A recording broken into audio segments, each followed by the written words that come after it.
Hi dears, good morning. അടുത്ത പുതിയ വിശേഷങ്ങൾക്കായി എല്ലാവർക്കും സ്വാഗതം. എല്ലാവരും സുഖമായിട്ടിരിക്കുമെന്ന് വിശ്വസിക്കുന്നു. എന്തായാലും നമ്മളെല്ലാവരും ആകാംക്ഷപൂർവ്വം ഭയങ്കര കാര്യത്തിലിരുന്ന് ആ ഒരു ചില സത്യങ്ങളെല്ലാം തെളിയിക്കപ്പെട്ടിട്ടുണ്ട്.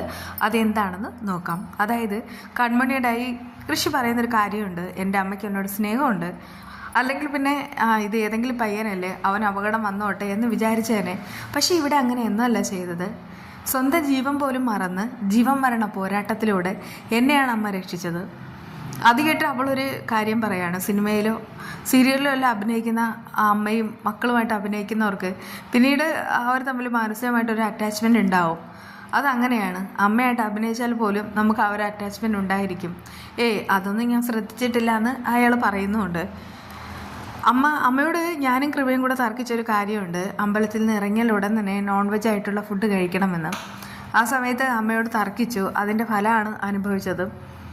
ഇനിയിപ്പോൾ അമ്മയ്ക്ക് എന്താണെന്ന് വെച്ചാൽ വഴിപാടുകൾ ഒരുപാട് കഴിക്കണം. അത് കേട്ട് കൺമണി പറയുന്നുണ്ട്, അതിനെന്താ നമുക്ക് നോക്കാം. അങ്ങനെ അവർ അകത്തേക്ക് പോവുകയാണേ. അവിടെ പോകുന്ന സമയത്ത് പോലീസുകാർ നേരത്തെ വന്നു എന്നും അവിടെയുള്ളവരുടെ മൊഴി എടുത്തിട്ട് പോയെന്നും പക്ഷേ ആക്രമിച്ചത് ആരാണെന്നുള്ള കാര്യം ഇതുവരെ അവർക്ക് മനസ്സിലായില്ലെന്നൊക്കെ അറിയിക്കുന്നുമുണ്ട്. അപ്പോഴേക്കും ക്ഷേത്ര ഭാരവാഹികൾ അങ്ങോട്ട് വരികയാണ്. എന്നിട്ട് പറയുന്നുണ്ട്, സത്യം പറഞ്ഞാൽ ഞാനാണ് ഇവിടുത്തെ പ്രസിഡന്റ്, പക്ഷേ ആ സമയത്ത് ഞാനിവിടെ ഇല്ലാതെ പോയി, അല്ലെങ്കിൽ എന്തെങ്കിലുമൊക്കെ ചെയ്തേനെ, സാരമില്ല, ഞാൻ ഒരാളെ കൊണ്ടുവന്നിട്ടുണ്ട് എന്ന് പറഞ്ഞിട്ട് ഒരാളെ പരിചയപ്പെടുത്താണ്. അയാൾ പറയുന്നുണ്ട്, ഞാനും എൻ്റെ ഭാര്യയും രാവിലെ അമ്പലത്തിൽ വന്നതാണ്. ആ സമയത്ത് ഇവിടെ വെച്ച് കുറേ ഫോട്ടോസും വീഡിയോസും എല്ലാം എടുത്തു. അപ്പോഴാണ് ഞങ്ങളുടെ ഫോട്ടോയിൽ ചിലർ പതിഞ്ഞത്. അതായത് 2 പേർ. അവർ ഇവിടെ വന്നതിന് ശേഷമാണ് മുഖംമൂടിയെല്ലാം വെച്ചത്. അതിനുശേഷം ആക്രമണം ഉണ്ടായത്.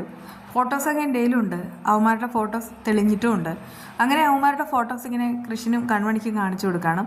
പെട്ടെന്ന് തന്നെ കൺമണി അതെല്ലാം പേസ്റ്റ് ചെയ്ത് കൃഷിൻ്റെ ഫോണിലേക്ക് അയച്ചു കൊടുക്കുകയും ചെയ്യുന്നു. പോലീസിൽ ഒന്നുകൂടെ കംപ്ലൈൻറ്റ് കൊടുക്കാൻ പോവാണ്. അതുകൊണ്ട് തന്നെ മൊഴി എടുക്കാൻ വിളിച്ചാൽ ഉറപ്പായിട്ട് എത്തണമെന്ന് പറയുമ്പോൾ ഉറപ്പായിട്ട് എത്തും, ഞങ്ങളുടെ ആളാണ് തന്നെയെന്ന് പ്രസിഡന്റ് അറിയിക്കുന്നുണ്ട്. അങ്ങനെ ആ ഒരു കാര്യത്തിൽ ഒരു തീരുമാനമായിട്ട് അവർ നേരെ അവിടെ നിന്ന് പോവുകയാണ് കേട്ടോ. അങ്ങനെ സുജാതയ്ക്ക് ഇപ്പോൾ വേറെ പ്രശ്നമൊന്നുമില്ല. വീട്ടിലേക്ക് കൊണ്ടുവരുന്ന സമയത്ത് കൃപയും ബലരാമനും സാഗറും ഉണ്ട്.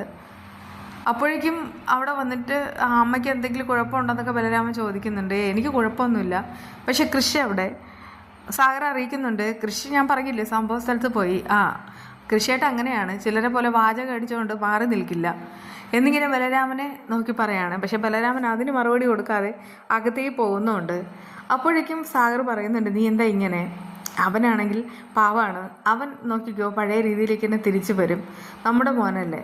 അവൻ പിന്നെ ഇപ്പോൾ മാനസയുടെയും ജയമോഹൻ്റെ പിടിയിലായിപ്പോയി, അതിൽ നിന്നെല്ലാം വിട്ടുവരും. ആ സമയത്ത് നിനക്ക് 2 ഏട്ടന്മാരും വലതും ഇടതുമായിട്ട് കാണും. അതുകൊണ്ട് തന്നെ നീ വെറുതെ ആവശ്യമില്ലാതെ അവനോട് വഴക്ക് കൂടാനായിട്ട് പോകേണ്ട. അവൻ ജയമോഹൻ്റെ കൂടെ ബിസിനസ് ചെയ്യുകയാണെങ്കിൽ ചെയ്തോട്ടെ, അത് അവൻ്റെ ഇഷ്ടം. പിന്നെ അവൻ തിരിച്ചു വരുമ്പോൾ തിരിച്ചു വന്നോട്ടെ, നമുക്ക് കാത്തിരിക്കാം എന്ന് പറയുന്ന സമയത്ത് കൃപ പറയുന്നുണ്ട്, എന്ന് വെച്ചിട്ട് കൃഷിയേട്ടനെ തള്ളി കളയണമോ? സുജാത ചോദിക്കുന്നുണ്ട്, എന്താടി ഇങ്ങനെയൊക്കെ പറയുന്നത്? അങ്ങനെ തള്ളി കളഞ്ഞിട്ടുണ്ടോ? അങ്ങനെയൊന്നുമില്ല. കൃഷ്ണൻ രാവിലത്തെ വരരുതെന്ന് ആഗ്രഹമുണ്ട്. വേഗം തന്നെ അവനെ വിളിച്ചിട്ട് വേഗം തന്നെ വരാൻ പറയും, നമുക്ക് എല്ലാവരും വേണമെന്നൊക്കെ പറയാണ് കേട്ടോ. അങ്ങനെ സാഗറാണെങ്കിൽ കൃഷ്ണനെ വിളിക്കാനുള്ള ആ ഒരു തത്രപ്പാടിലാണ്. ആ ഒരു ഫോട്ടോസും വീഡിയോസും കിട്ടിയ ആ ഒരു സന്തോഷത്തിലാണ് കൺമണി കൃഷി ഉള്ളത്. മാനസ ഭയങ്കര സന്തോഷത്തിലിരിക്കുമ്പോൾ ജയമോഹൻ വന്നിട്ട് ചോദിക്കുന്നുണ്ട്, നീ ഈ കാണിക്കുന്നതൊക്കെ മണ്ടത്തരായി പോവാണോ? നീ ഇതൊക്കെ എപ്പോഴും ആലോചിച്ച് കൂട്ടുന്നത്? അതങ്ങനെ വെച്ചാൽ കുറേ കാലമായിട്ട് തുടങ്ങിയതല്ലേ, ഇനിയിപ്പോൾ ആരെ തമ്മിൽ തല്ലണമെന്നല്ല എനിക്കറിയാം. അത് കേട്ട് അയാൾ പറയുന്നുണ്ട്, അല്ല നീ ഇത് എന്തൊക്കെയാണ് ചെയ്യാൻ പോകുന്നത് എന്താണെന്ന് അച്ഛനോട് പറഞ്ഞു തരാം. അതായത് ഈ കൃഷിനെ ആക്രമിക്കാൻ പോയ ഗുണ്ട, അയാൾ ഇനി മുതൽ ബലരാമൻ്റെ ഡ്രൈവറായിട്ട് പോകും. ആ സമയത്ത് ഈ കൃഷിയും കൺമണിയും യഥാർത്ഥത്തിൽ ആരാണ് തങ്ങളെ ആക്രമിച്ചെന്നുള്ള കാര്യം കണ്ടുപിടിക്കുകയും ചെയ്യും.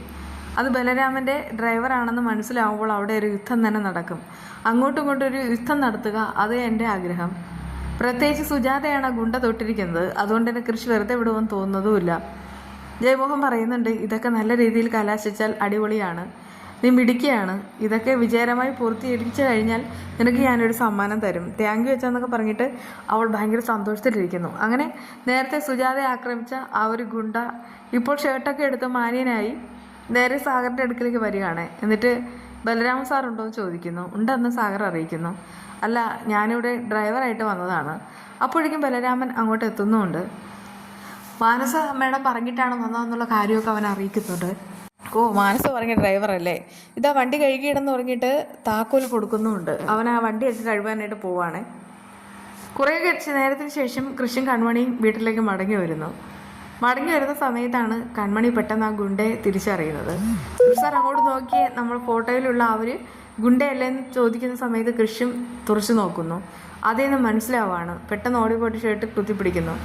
നീ എന്താടെ ഇവിടെ എന്നൊക്കെ ചോദിക്കുകയാണ്. ഞാനിവിടെ ബലരാമ സാറിൻ്റെ ഡ്രൈവറാണ്, ഇന്ന് ജോയിൻ ചെയ്തതേ ഉള്ളെന്ന് അവനെ അറിയിക്കുന്നു. പെട്ടെന്ന് സാർ അകത്തേക്ക് പോയിട്ട് അച്ഛന്നൊക്കെ വിളിക്കുകയാണ്. അപ്പോഴേക്കും അവിടെയുള്ള എല്ലാവരും ഇറങ്ങി വരുന്നു. ഏട്ടൻ അവിടെ ചോദിക്കുമ്പോൾ ബലരാമനെ വിളിക്കുന്നു. ബലരാമൻ എന്താണെന്ന് ചോദിക്കുന്നു.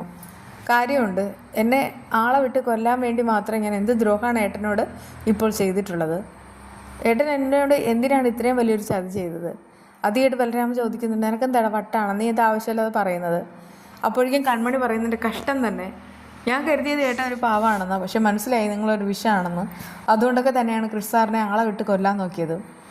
അത് കേട്ട് ബലരാമൻ ദേഷ്യം വരികയാണ്. എന്നിട്ട് പറയുന്നുണ്ട്, മര്യാദയ്ക്ക് കാര്യം പറയും, കാര്യം ഞാൻ അവൻ്റെ നാവ് കൊണ്ട് പറയിപ്പിക്കാം എന്ന് പറഞ്ഞിട്ട് ഓടിപ്പോയിട്ട് ഡ്രൈവറെ പിടിച്ചുകൊണ്ട് വരികയാണ്. എന്നിട്ട് പറയുന്നുണ്ട്, ഇവനാണ് അമ്പലത്തിൽ വെച്ചിട്ട് ഞങ്ങളെ ആക്രമിച്ചത്. ആ സമയത്ത് ബലരാമൻ പറയുന്നുണ്ട്, എനിക്കൊന്നും അറിയത്തില്ലെന്നോ? ഏട്ടൻ തന്നെയല്ലേ വിട്ടയച്ചത്, ഇതുപോലെ ഏട്ടൻ്റെ ഡ്രൈവറാണ്. നിങ്ങൾക്ക് എന്തോ ഒരു തെറ്റിദ്ധാരണ പറ്റി, അല്ലെങ്കിൽ ഞാൻ അവനോട് ചോദിക്കുക എന്ന് പറഞ്ഞിട്ട് ബലരാമൻ ചോദിക്കുന്നുണ്ട്, ഞാൻ നിന്നോട് എന്തെങ്കിലും പറഞ്ഞോടോ? ഇല്ല, ഞാൻ സാറിനെ ആദ്യമായിട്ടാണ് കാണുന്നതെന്ന് അവൻ അറിയിക്കുന്നു. താൻ രാവിലെ എവിടെയായിരുന്നടോ എന്ന് പറഞ്ഞിട്ട് കൺമണി അയാളോട് ഷൗട്ടായിട്ട് പെരുമാറുകയാണ്. അയാൾ പറയുന്നുണ്ട്, അതിപ്പോൾ ഞാൻ രാവിലെ മാനസ മേഡത്തിൻ്റെ കൂടെ ആയിരുന്നു. മാനസ മേഡമാണ് ഇങ്ങോട്ട് പറഞ്ഞു അയച്ചത്.